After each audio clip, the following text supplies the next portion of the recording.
ಕೇಳ್ತಾ ಇದ್ದೀರಾ ಭಕ್ತಿ ಸ್ಟುಡಿಯೋ ರೇಡಿಯೋ ಸಿಟಿ 91.1 ಅಲ್ಲಿ RJ ನಿಖಿತಾ ಜೊತೆ. ತ್ರೇತಾಯುಗದಲ್ಲಿ ರಾಮಾಯಣದಲ್ಲಿ ಕಂಡು ಬಂದಂತಹ ಇಷ್ಟ ಪಾತ್ರಗಳನ್ನು ನಾವು ಮತ್ತೆ ಮಹಾಭಾರತದಲ್ಲಿ ಕಾಣ್ತೀವಿ. ಆ ಪಾತ್ರಗಳು ಯಾವುದು ಒಂದು ಸಲ ನೆನಪು ಮಾಡ್ಕೊಳ್ತಾ ಹಾಗೆ ಕೆಲವು ಕಥೆಗಳನ್ನೆಲ್ಲ ಮೆಲುಕು ಹಾಕ್ತಾ ಇರುವಂತಹ ಒಂದು ಪ್ರಯತ್ನ.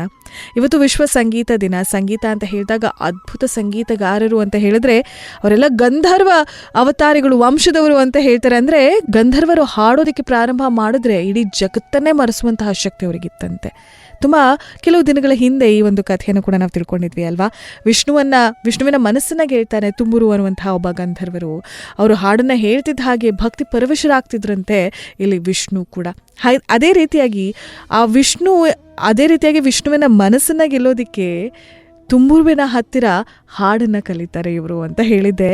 ಅವರು ಯಾರು? ನಾರದ ಮುನಿಗಳು. ನಾರದ ಮುನಿಗಳನ್ನು ನಾವು ರಾಮಾಯಣದಲ್ಲೂ ನೋಡ್ತೀವಿ, ಮಹಾಭಾರತದಲ್ಲೂ ನೋಡ್ತೀವಿ.